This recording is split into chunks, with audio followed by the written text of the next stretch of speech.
Olá pessoal, vamos dar continuidade à nossa aula de física. Hoje a gente vai ver um exemplo a mais de energia potencial elétrica, uma situação específica que eu não fiz no exemplo para vocês. A gente vai ver também superfícies equipotenciais e definir o que é um eletrovolt, certo? Então vamos começar vendo a situação da energia potencial elétrica. Então eu tenho um campo elétrico produzido por uma carga geradora Q maiúsculo de 3 vezes 10 a menos 2 coulomb. Qual é a energia potencial elétrica de uma carga Q, carga de prova, 3 vezes 10 a menos 7 coulomb, colocada a 12 vezes 10 a menos 2 metros dessa carga geradora Q maiúsculo? Considere as cargas no vácuo. Sendo no vácuo, eu tenho a constante 9 vezes 10 elevado a 9 newtons vezes metro quadrado por coulomb ao quadrado, essa constante eletrostática, né? A gente já viu que a energia potencial elétrica ela pode ser calculada pegando a constante, multiplicando pelo valor da carga geradora vezes a carga de prova, dividindo pela distância entre a carga geradora e a carga de prova. E aí nós vamos ter então, constante 9 vezes 10 elevado a 9, carga geradora 3 vezes 10 a menos 2, carga de prova 3 vezes 10 a menos 7, distância entre as cargas 12 vezes 10 a menos 2 metros. Bom, daí eu vou multiplicar 9 vezes 3, 27, 27 vezes 3, 81, 10 elevado a 9, 9, menos 2, menos 7, que seria 10 elevado a 9, menos 9, dividido por 12 vezes 10 a menos 2. 10 elevado a 9 menos 9, que dá 10 elevado a 0, que é 1. Né? Então eu vou ter 81, aqui vai dar 1 mesmo, 81 vezes 1 dá 81. O 10 a menos 2 passa para o numerador, 10 elevado a 2, e eu tenho 82 por 12, dá 6,75 vezes 10 elevado a 2 joule, essa é a energia armazenada. Poderia colocar isso em 675 joule também, mas vamos deixar do jeito que está. Bom, eletrovolt, o que seria? Bom, primeira coisa, algumas áreas da física, principalmente na física das partículas ou na física nuclear, é comum usar esse termo eletrovolt como forma de energia. Tá? Então, para entender o que é o eletrovolt, vamos pensar num elétron.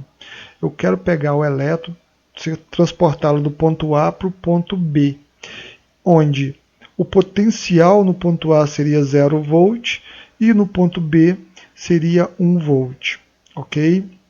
Então, para eu calcular o trabalho realizado para transportar essa carga do ponto A ao ponto B, esse elétron, para ser mais exato, eu vou pegar a carga desse elétron e multiplicar pela diferença de potencial. Vamos lembrar que esse trabalho vai resultar em que? A energia cinética do elétron, ou seja, que energia cinética para ser transportado de A para B, certo? Então esse trabalho nada mais é do que a carga do elétron, vamos lembrar que é menos 1,6 vezes 10 a menos 19, e a diferença de potencial entre A e B que vai dar o quê? Menos 1 volt, né? Que seria 0 menos 1, daria menos 1. Então, menos 1,6 vezes menos 1 dá 1,6 vezes 10 a menos 19. Então, vai dar o quê? 1,6 vezes 10 a menos 19 joule, que é o trabalho realizado, é a energia cinética adquirida pelo elétron. Então, essa energia é o que a gente chama de eletrovolt. Então, 1 eletrovolt é igual a 1,6 vezes 10 a menos 19 joule. Ok? Bom, superfícies equipotenciais. Bom, então vamos pensar o seguinte: superfícies equipotenciais são linhas num plano, no caso, ou superfícies no espaço, né, onde o potencial em todos os pontos que compõem esse plano ou essa superfície assume o mesmo valor algébrico, o mesmo valor, na verdade, tem o mesmo valor. Então, as equipotenciais são perpendiculares às linhas de forças, quer dizer, as superfícies equipotenciais tem um campo elétrico que são perpendiculares, no caso, às linhas de força. Bom, melhor dizendo, as equipotenciais, ou seja, as superfícies equipotenciais, são perpendiculares às linhas de força, né? Então, observa aqui, ó. As superfícies equipotenciais, olha, de vermelho aqui, olha as linhas de força. Então, observa que as linhas de força vão ser perpendiculares a essas superfícies equipotenciais, ok? Olha um outro exemplo aqui, ó. A linha de força, então, ó, onde eu tenho a superfície equipotencial, observa que a linha de força, que é a que está de azul aqui, é perpendicular a essa superfície, certo? Então, as equipotenciais, as superfícies equipotenciais são perpendiculares às linhas de força, ok? Bom,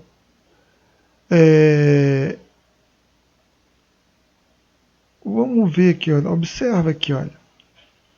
Observa as equipotenciais, né?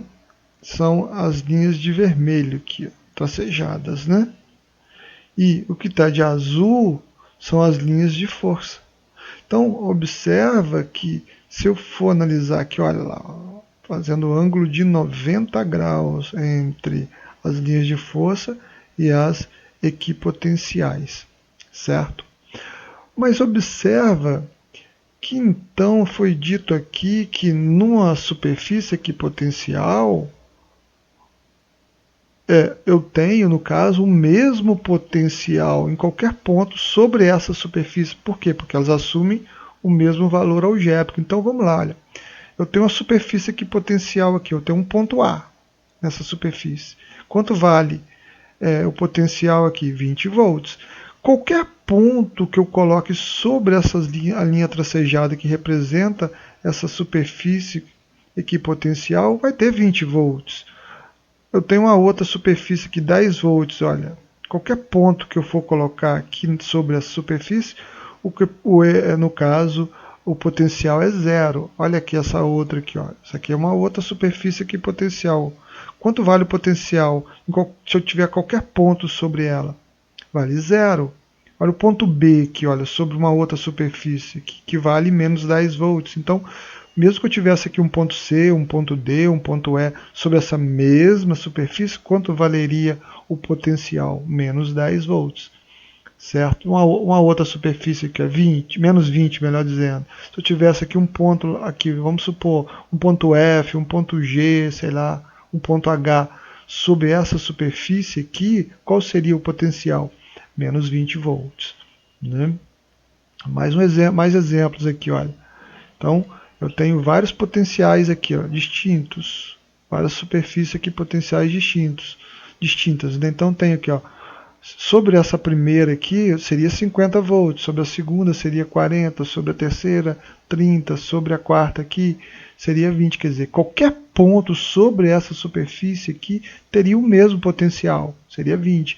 A mesma coisa nesse segundo aqui, olha. Seria quanto? Seria 30. Então, o valor algébrico do potencial quando eu tenho uma superfície equipotencial é o mesmo em qualquer ponto sobre essa superfície. Ok?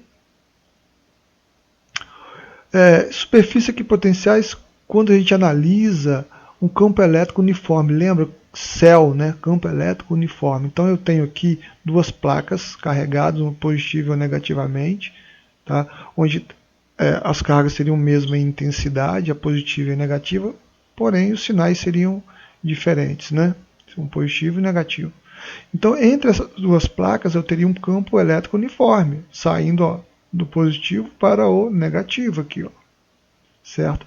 E aqui eu coloquei 4 potenciais distintos, ó. O primeiro, o segundo, o terceiro e um quarto aqui. Nesse segundo aqui eu coloquei um ponto B. Então eu tenho o potencial no ponto B, que seria o mesmo valor se eu tivesse um outro ponto qualquer sobre esse mesmo potencial. Observa que eu coloquei um ponto C nesse terceiro potencial aqui, essa terceira superfície potencial, né? Ponto C. E um ponto A aqui também sobre ela, olha, observa.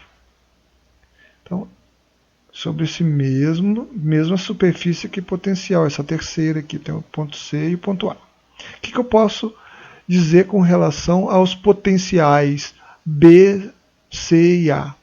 Então vamos lá, olha. O potencial no ponto B é maior que no ponto C, correto? Porque, olha, positivo, o que significa o positivo? É maior. Maior o que? Potencial. O negativo seria menor. Menor o que? Potencial. Quer dizer, quando eu vou andando para a direita aqui, eu estou indo do maior potencial para o menor. Então, olha, o B é maior que C. E o C é igual a A, porque está sobre o mesmo potencial, sobre a mesma superfície equipotencial. Né? Então, o potencial de B é maior que de C, que é igual a A. Ok? Bom,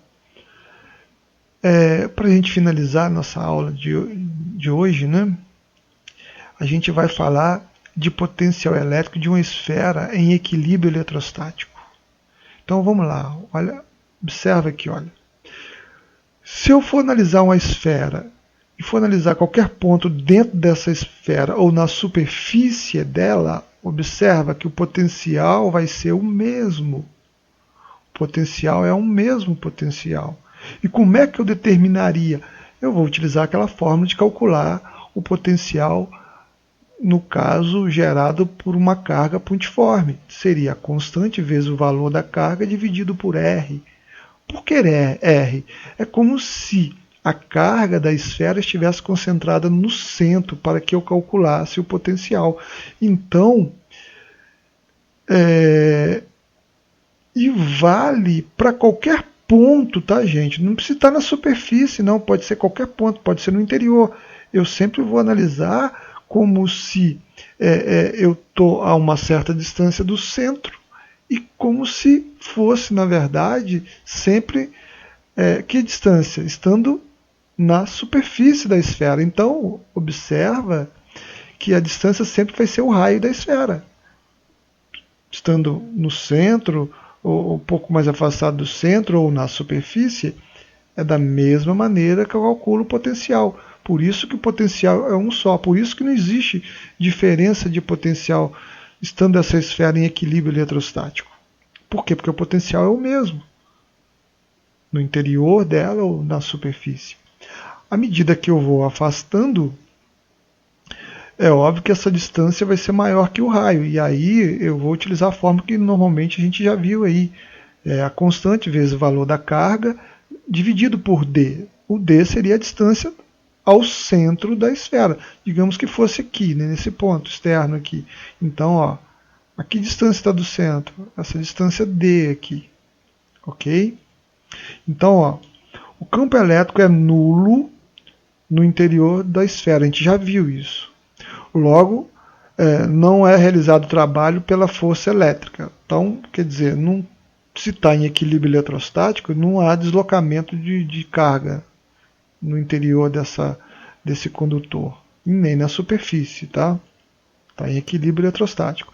Então, a diferente potencial, então não tem diferente potencial. O potencial é constante.